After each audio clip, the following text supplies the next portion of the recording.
Valendo. Boa noite, meu nome é Kleber, sou aluno de redes.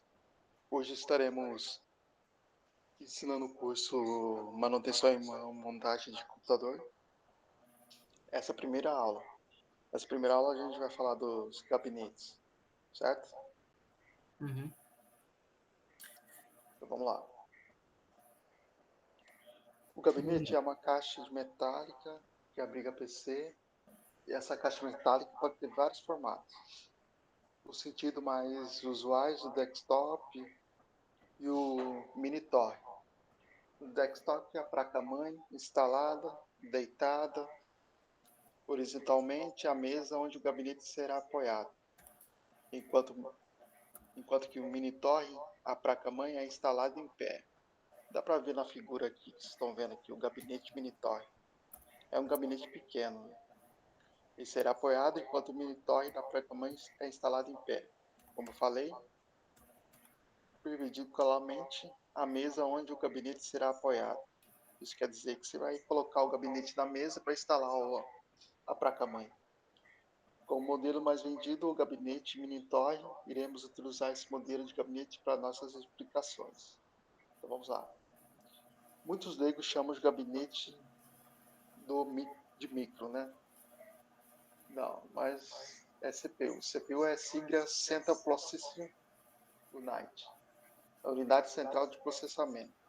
O sinônimo para processador do micro é não para o gabinete. Chamar o micro de CPU é tão estranho quanto chamar um carro somente de motor. Dessa forma, não chame micro CPU. Basicamente, todo mundo chama o gabinete de CPU, né? Fica mais fácil também as pessoas entenderem. Mas essa forma é a forma errada. Como diz aqui, é como chamar um carro de motor.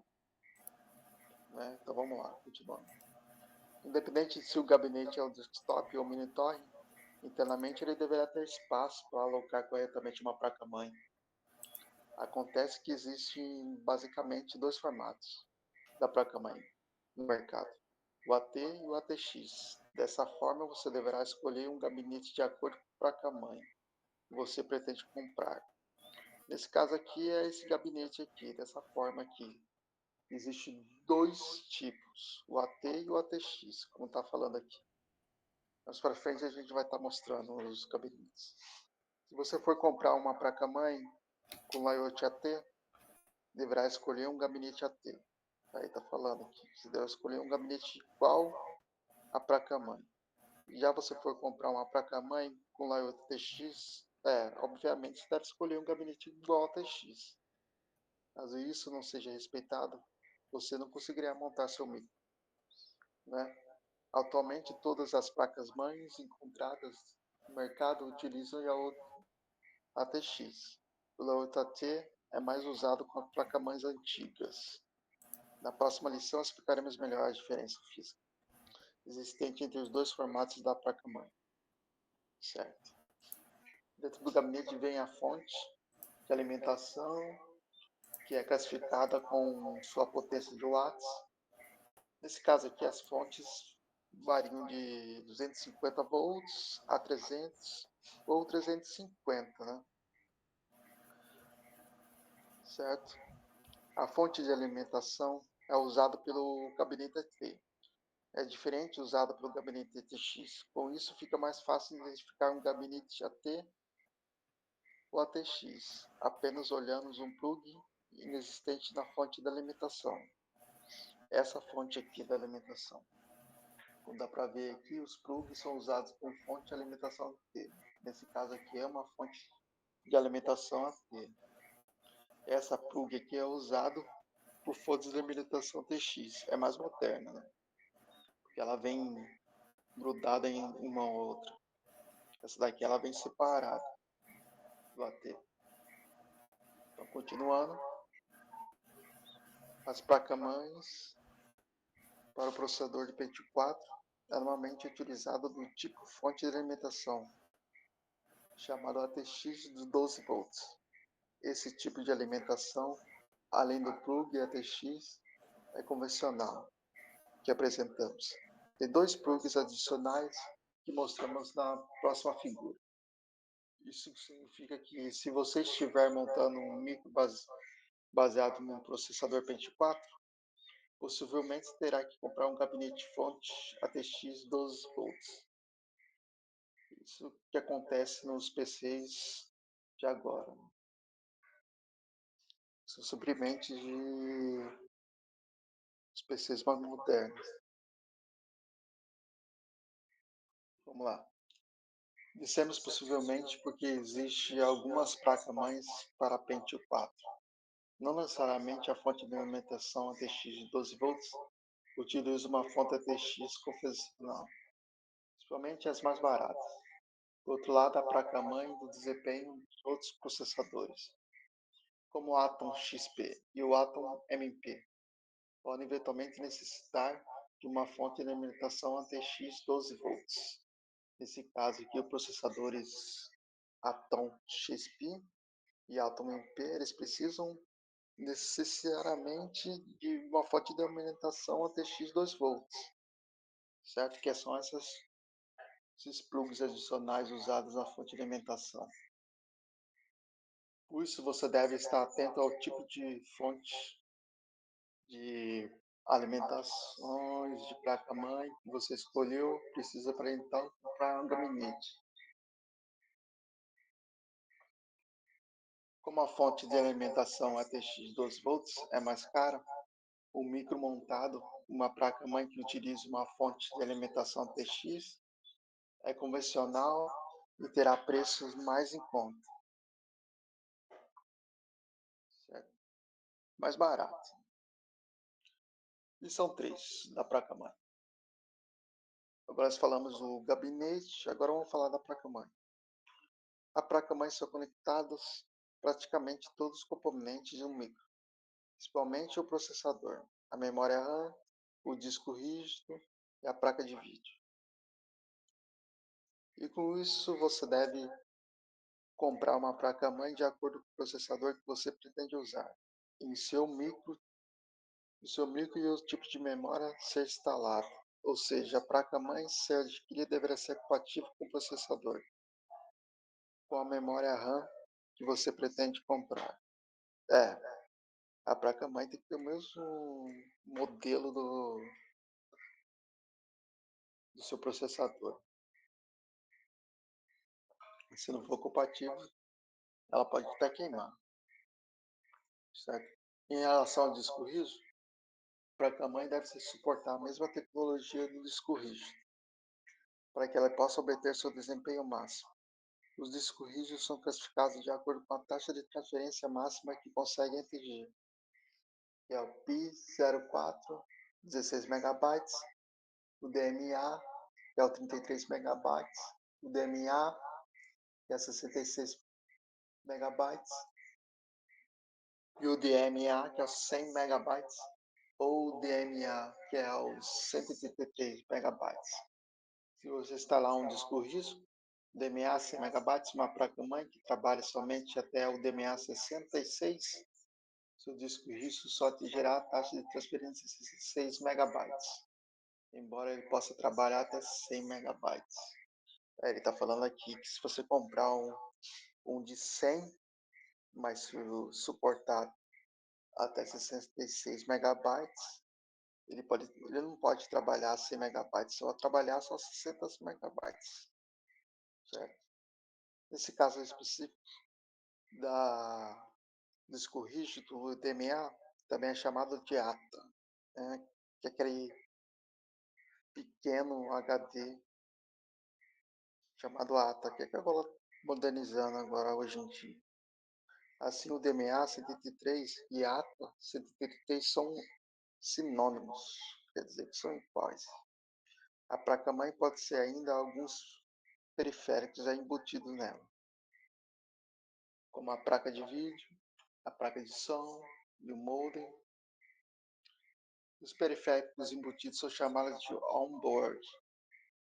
Esse procedimento faz com que o preço do micro seja reduzido, já que o custo da placa-mãe com vídeo on-board é menor que o custo de uma placa-mãe Sem esse recurso somado, o preço de uma placa-mãe é um vídeo avulso, por exemplo, mas, sem, mas em geral reduz o desempenho do micro. Há exceções, é caro. Voltaremos a falar sobre isso um momento mais oportuno. Então vamos partir diante, né? Os formatos da placa-mãe. Vamos lá, como comentamos na lição passada, esses dois formatos da placa-mãe, AT e ATX. Como dissemos, você deverá comprar um gabinete de acordo com o formato da placa-mãe que você pretende adquirir as ilustrações, as diferenças do layout e dos formatos, certo? A placa-mãe AT, como você pode se reparar, o formato é ATX. É como se fosse uma placa-mãe AT rotacionada a 90 graus. Na lição passada, explicamos a diferença existente no conector da fonte da alimentação das placas-mães. É importante notar que existe placa-mães AT que possui tanto conector para a fonte AT quanto para a fonte ATX. Em caso necessário, mudar o jumper e a posição da placa-mãe e configurar com as duas conectores será necessário. Um jumper pequeno conector. Um jumper conector. Tá me ouvindo? Ou tô me ouvindo? Tô ouvindo. Eu vou ficar na parte do chat, tá? Eu vou escrever no chat.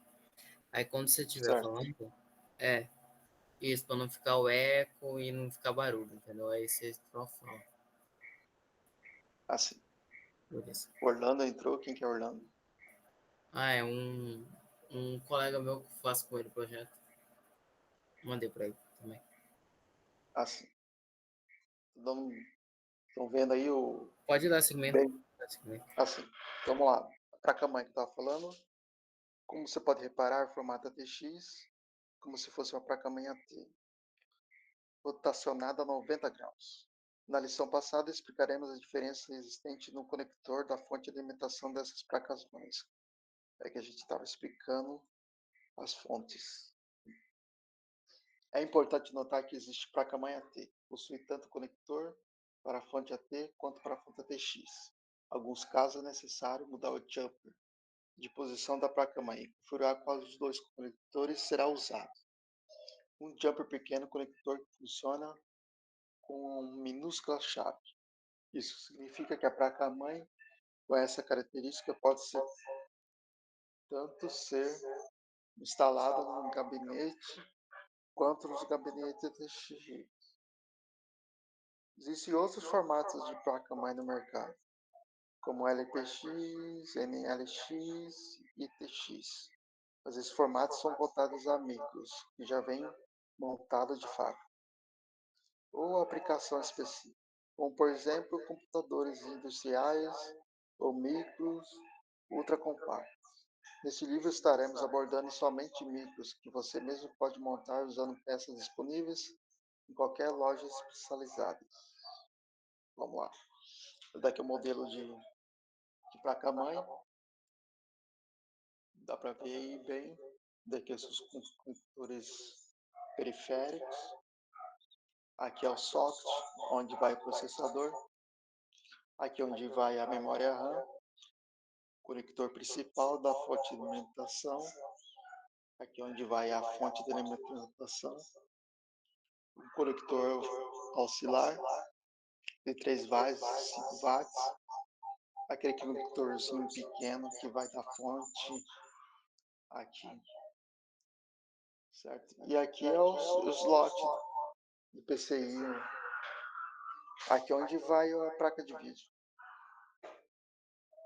Aqui é o slot da GPR. Aqui é o chipset. Aqui tem outro chipset.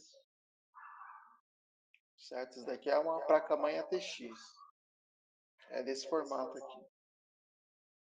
Você eventualmente verá, principalmente nos sites fabricantes da placa-mãe, nomes como Flash, Mini, Baby Full, Micro, entre outros, classificados da placa-mãe. Essas explicações referem-se ao tamanho da placa-mãe, como resolvimos a tabela abaixo. Vamos ver.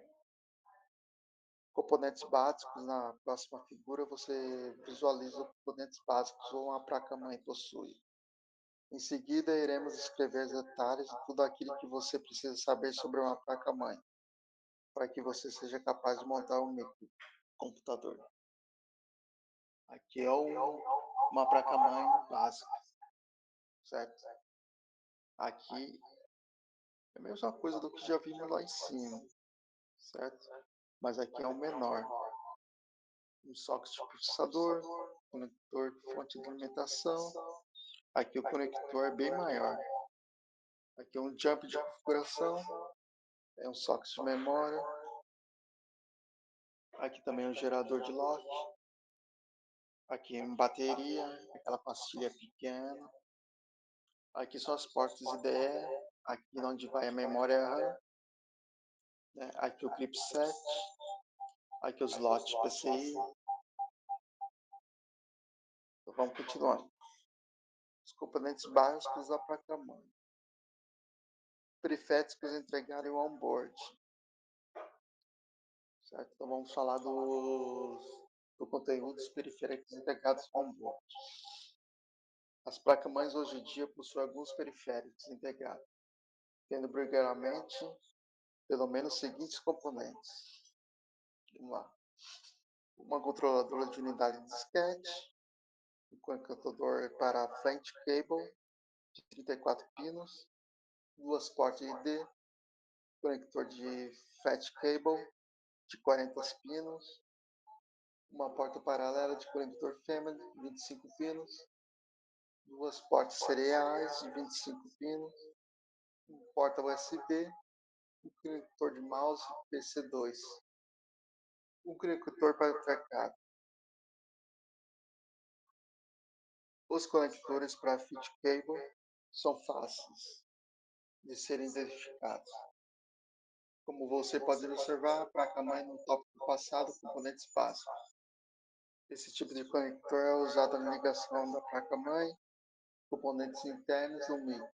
Isto é, que serão instalados dentro do gabinete, como unidade de disquete, disco rígido, unidade de CD-ROM, unidade de CDRH ou DVD-ROM. A forma como os conectores para ligação dos componentes externos, portos seriais, paralela, USB e etc. Varia de acordo com o formato da placa-mãe, se é AT ou ATX. Nesse caso aqui varia a placa-mãe. Nesse caso aqui é uma micro placa-mãe. E como nós vimos lá em cima, essa daqui é a placa-mãe ATX. Essa placa-mãe que vai os componentes que a gente listou aqui embaixo. Então, continuando. Os conectores para fat cable são fáceis de serem identificados. Como você pode observar, na placa-mãe ou tópico passados, componentes básicos, esse tipo de conector é usado na ligação da placa-mãe com os componentes internos do micro. Isto é, que serão instalados dentro do gabinete, como unidade de disquete, disco rígido, CD-ROM, CDR, CDRH ou DVD-ROM. A forma que os conectores para a ligação dos componentes externos, que eu acabei de falar, são as portas seriais, a paralela, USB, etc. Há várias de acordo com o formato da placa-mãe. Acabei de mostrar se é AT ou ATX. Varia de caso. Cada um diferentes componentes, porque o formato da placa-mãe é diferente. No caso da placa-mãe formato AT, esses contenedores são soldados diretamente sobre a placa-mãe. Eles são fornecidos através de conectores soltos que são ligados à placa-mãe através de um pequeno cabo. Esses conectores vêm junto com a placa-mãe. Na placa-mãe você encontrará um conector para fat cable de 26 pinos, caso a porta paralela de 10 pinos. No caso das portas seriais, para que o cabo do conector seja encaixado. Nas duas próximas figuras, nós mostraremos isso. Então, daqui embaixo aqui, mostraremos os pinos. Estamos apresentando aqui apenas para você já ter uma noção do procedimento de instalação desses conectores. Mostraremos o procedimento em detalhes em um momento mais oportuno. Então, vamos ver aqui os pinos dos conectores. O controlador de disquete, que é a porta 2 do serial 2, que é isso aqui. A porta 1 do serial 1, a interface é D primária, a interface D secundária e a porta paralela de entrada. São essas aqui. É esses pinos pequenos aqui. Vocês podem ver detalhes do comprimento integrado de uma placa-mãe AT. Essa placa-mãe.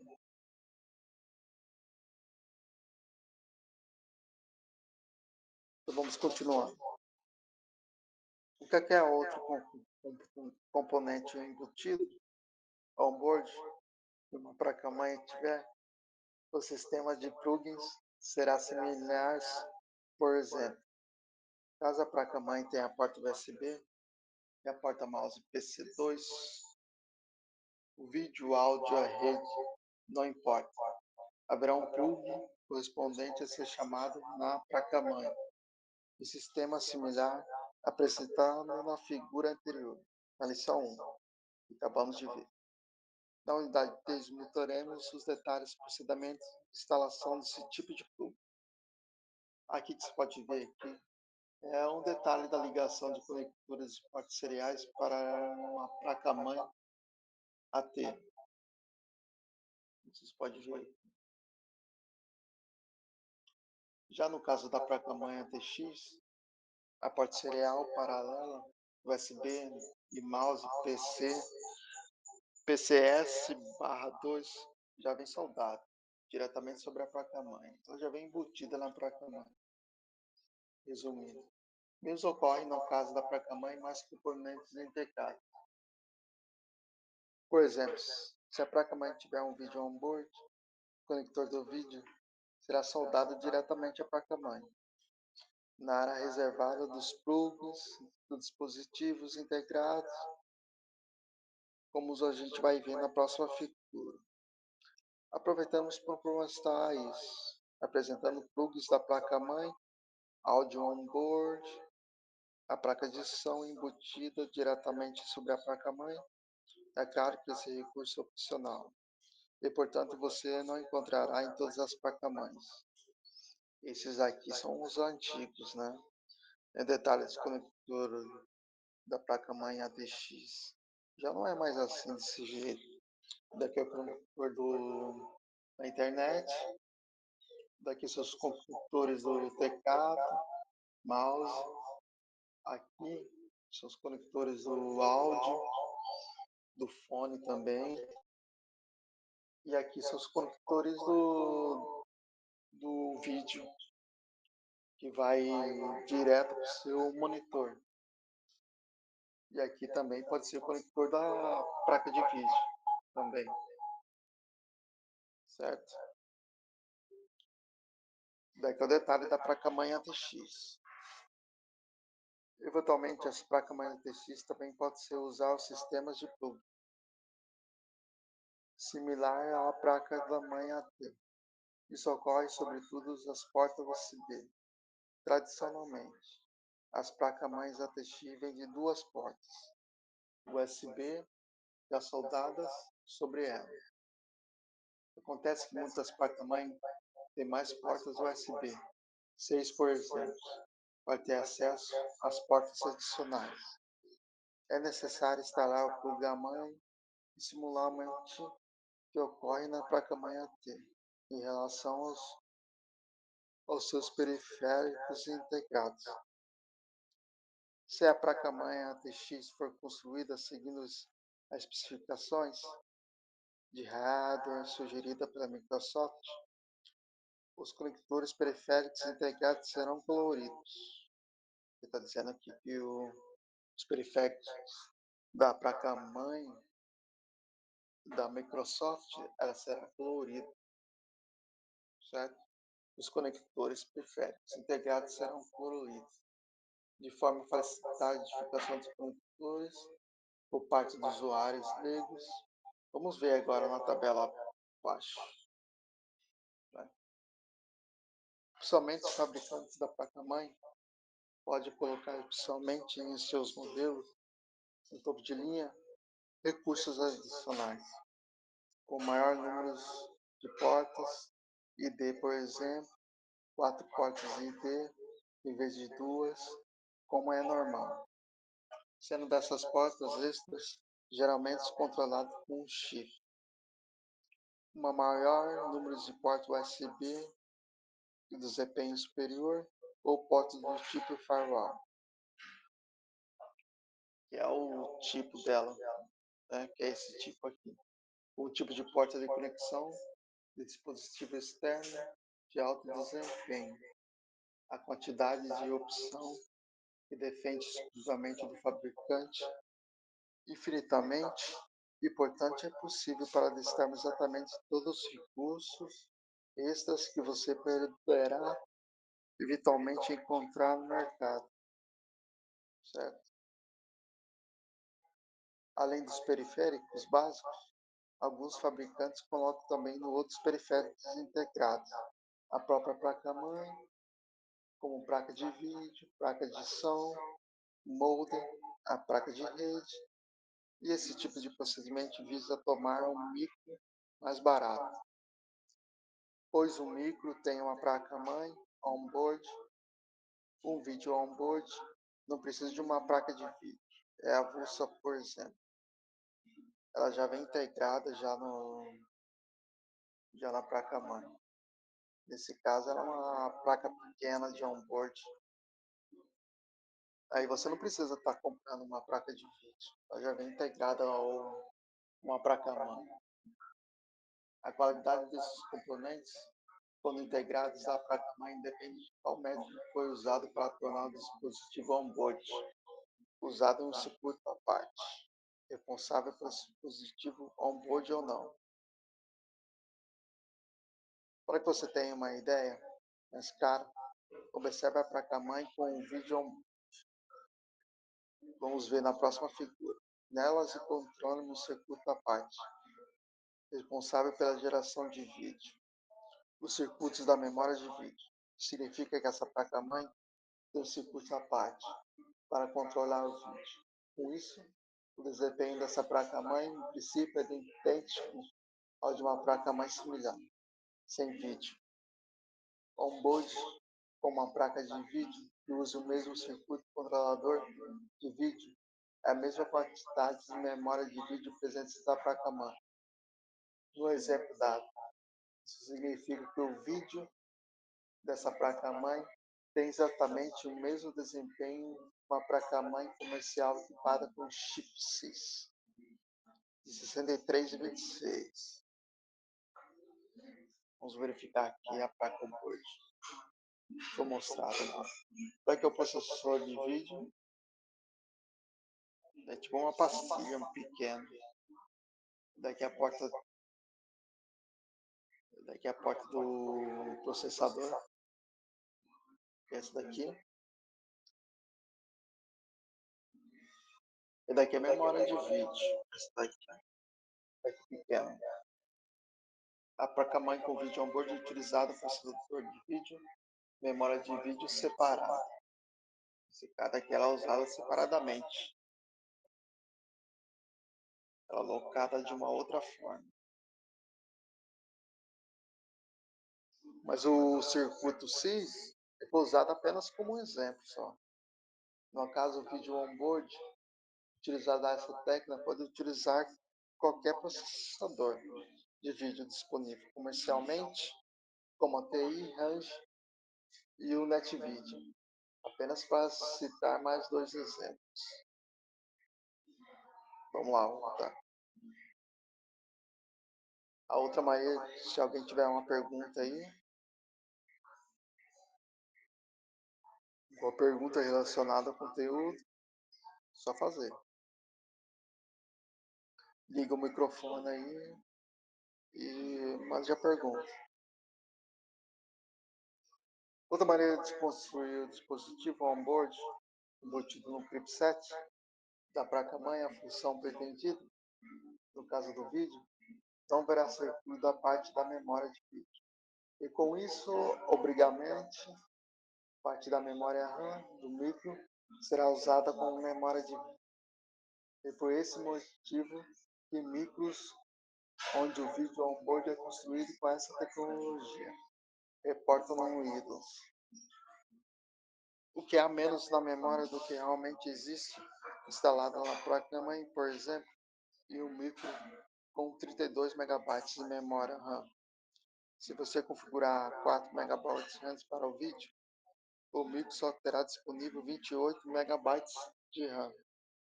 Então, nesse caso, está falando aqui que um micro com 32 megabytes de memória de RAM, se você configurar para 4, só terá disponível 28 megabytes de RAM.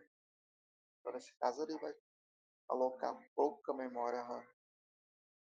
Nesse tipo de construção, será processada a máquina que terá de controlar o dispositivo on-board, diminuindo o desempenho do micro, já que o micro não terá sido dedicado exclusivamente ao controle do dispositivo on-board, certo?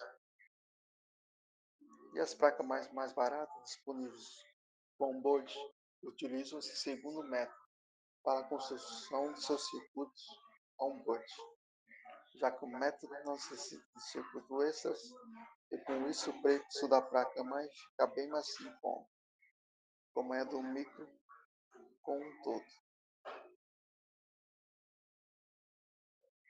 Vamos fazer uma pausa agora, vamos parar aqui na placa-mãe, certo? Uma pausinha aqui para ele beber uma água e já estou voltando. Aguarde. Peraí,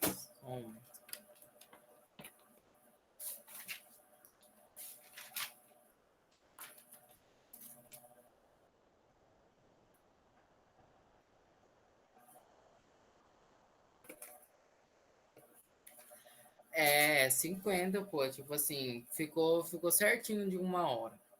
1 hora que a gente vai fazer, entendeu? Ficou 50 para um e 50 para outro. Então ainda você tem ainda uns 23 minutos para você falar ainda, entendeu? Mas ficou o seguinte, vou ir lá na máquina, porque eu acho que eu tava testando, mas aí não deu certo um software aí. E aí eu vou lá conectar lá no teste. Pera aí, eu só vou mutar aqui, porque agora tá barulho aqui. Vou pausar aqui e o Lucas vai falar.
né? Por exemplo, você também é, você tem uma mente que conduz essas partes, né?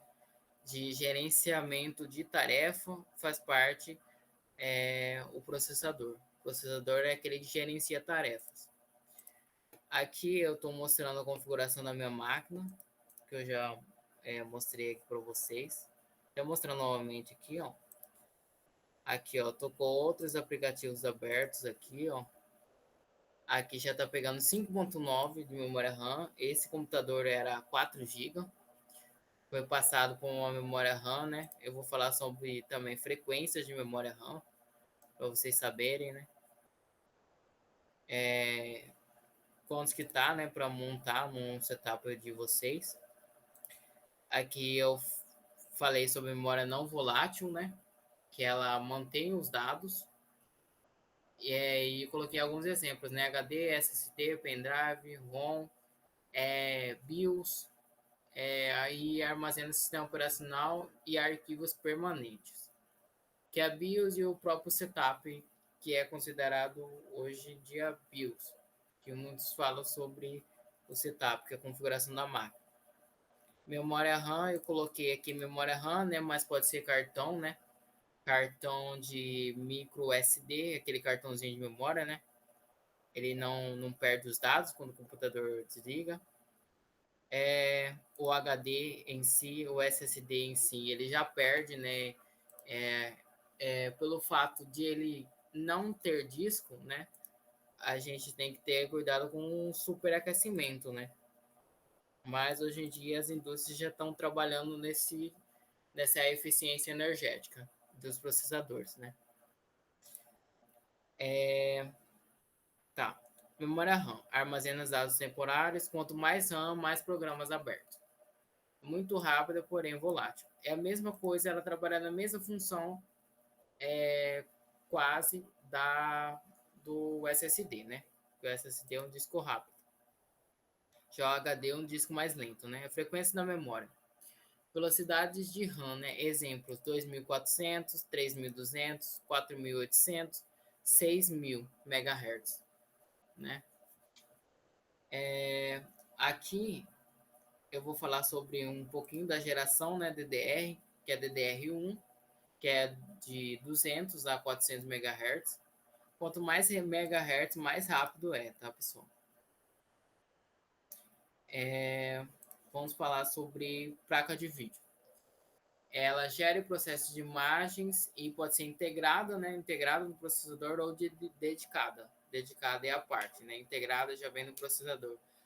Alguns CPUs, por exemplo, alguns computadores, no caso da Dell, já vem com uma parte de placa de vídeo e uma parte de processador. E você pode também montar também no site da Dell. O que é o FI? O FI substitui o moderno da BIOS. Suporta discos até 2 terabytes. Inicialização mais rápida, inclui seguro boot. Seguro boot é aquele que é para você, que é instalado nos chips, né? Hoje em dia, se você não tem o seguro boot ativo, você não consegue, por exemplo, instalar, por exemplo, o Windows 11. Tem algumas placas mães que não aceitam, né? E deve ter o seguro boot aceito, que é um chip, né? Aqui, ó, seguro boot. Ele bloqueia sistemas não confiáveis e protege contra vírus no boot, garante software assinado. Então, né, esse processador já vem também com TPM, que é a parte do seguro boot. Chip de segurança, né, é um chip, como processador é um chip, né, um nano chip, é a única parte do hardware que é paralelo, as outras partes são todos seriais. Até as indústrias também estão fabricando, né, cabos seriais por causa disso, porque senão vai atender todo o mercado e a maioria do mercado está puramente serial, né? Tudo USB tipo C. Firmware é aquele que tem todo componente, seja eletrônico, ele tem um firmware, que é um software embarcado dentro dele. controla as funcionalidades do hardware, BIOS, SSD, impressora, as próprias atualizações de updates necessárias também, né? Ele verifica e dá o diagnóstico se está tudo correto, né? E se você não fazer as atualizações de firmware,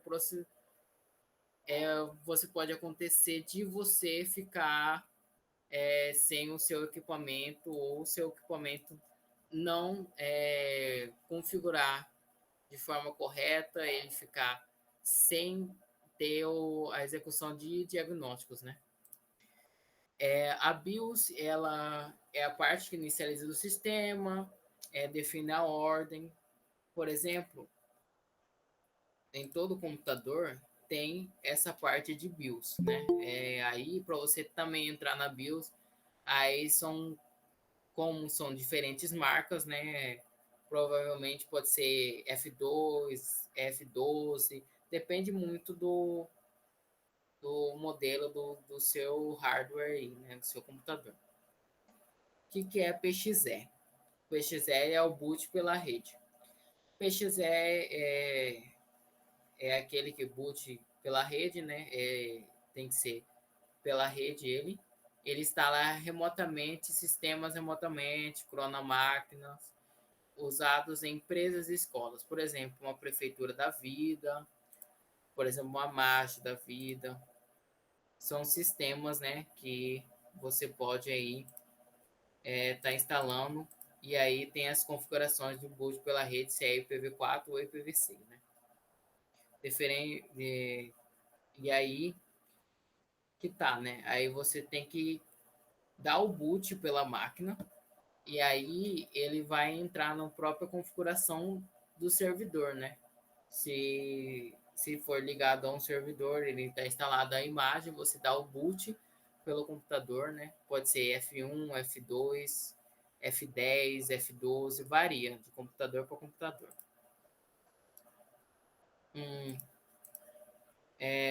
Vou mostrar para vocês, né, como que faz essa parte de... Já mostrei para vocês, né, o gerenciamento de tarefas da minha máquina. Esse é um processador que é o de 10ª geração, né? Temos aqui uma frequência de dual channel, né? Fator forma, né? Tem diferença, pessoal, de notebook para desktop. Desktop, ele trabalha em um fator de forma diferente, notebook. É SODIN, que é a forma. Você tem que, quando você fazer um update ou quando você quiser ativar o dual channel, né? Por exemplo, eu tenho duas memórias aqui de 2.667 MHz, né? Aqui esse computador, né, veio com 4 GB, já está aumentado em 12 e vai ser aumentado futuramente para 20, porque a capacidade dele máxima é um pente de 16 GB. Essas classificações aqui, vocês vê pelo modelo aqui, ó. Pelo modelo do computador de vocês. Aqui, ó. Vocês pegam esse modelo aqui, né, do computador de vocês. Vocês vão pegar essa parte, né, do Acer Aspire A315-54, vocês vão pesquisar o modelo do processador e ver quantos que é o limite, né, que atende aí da placa-mãe de vocês, né? O meu atende até 20 GB de RAM. Ele já vem com 4, tá soldado aqui nele, né? Colocada a memória RAM, né? Eu mesmo coloquei essa memória RAM, tá? Esse pente de 8 GB, eu fiz o update da minha própria máquina mesmo. Para vocês estarem limpando, vocês usam esse limpa contato aqui, ó. Para você estar limpando, né? Limpa contato que chama o nome. Esse aqui, né? Que é o limpa contato, que eu estou mostrando aqui para vocês. Que ela limpa equipamentos eletrônicos. Aí vocês podem usar um pincel e antes de vocês estarem fazendo manutenção da máquina de vocês, lembrando, né, é um componente que é eletrônico, então você tem que tirar toda a descarga do seu corpo, né? Sua mão tem que estar bem seca para você estar mexendo, porque você pode queimar a memória RAM e dependendo vai custar um bom dinheiro aí de vocês, né? Eu vou falar sobre um pouquinho o que é o Dual Boot, né? Eu vou estar entrando aqui na minha máquina. Tá conseguindo visualizar aí, Kleber? Sim, pode continuar. Tá, vou mostrar para vocês como que faz o Dual Boot nativo, né? Vamos lá. Para vocês fazerem o Dual Boot nativo, a sua máquina tem que estar funcionando, tá? Ela tem que estar com o dispositivo aí, né? Instalado um HD ou SSD, tanto faz. Tem que ter o HD ou SSD, né? Vocês vão aqui, ó, no próprio HD de vocês, vocês vão diminuir o volume. O que vai acontecer? Vocês vão diminuir o volume em cima do HD de vocês. Porque o meu HD é tipo SSD, né? Ele já é um barramento já de arquitetura nova. Qual que é essa arquitetura mesmo que você falou? Dessa parte? Como? Da arquitetura nova que você falou dos computadores? AT. AT. É o ATX e o AT. O AT é o antigo. O ATX é mais novo. Então, minha arquitetura aqui é a mais nova.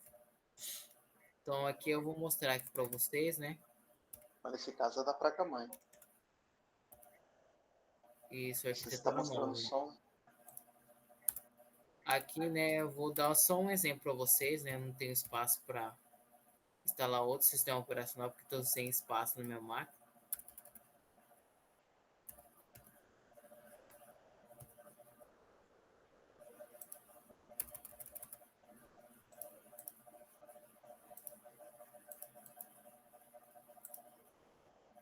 Então, aqui eu vou estender o volume, né? Eu vou estar partindo aqui, ó. Vem aqui, estender volume e boto aqui a minha partição que eu quero. Aqui, colocar, selecionar aqui, ó. Sei lá, colocar 1028, 1280, por exemplo. Aí aqui nessa opção, né? Eu vou tá entrando numa máquina, né? Via Anidesk, para estar fazendo isso aí melhor aqui para vocês, porque na minha máquina eu não estou conseguindo fazer. Deixa eu entrar aqui no Anidesk. Esse que eu estou fazendo, pessoal, é do boot nativo, tá? A sua máquina tem que estar ligando. Aí eu vou estar conectando no Anidesk. E aí eu vou estar pedindo permissão para outra máquina. E lá dentro, nessa outra máquina, ela tem mais espaço. No caso, né, vai aparecer conectando aqui. Eu vou lá na outra máquina, né, e vou estar entrando na configuração dela. Peraí, só um momento.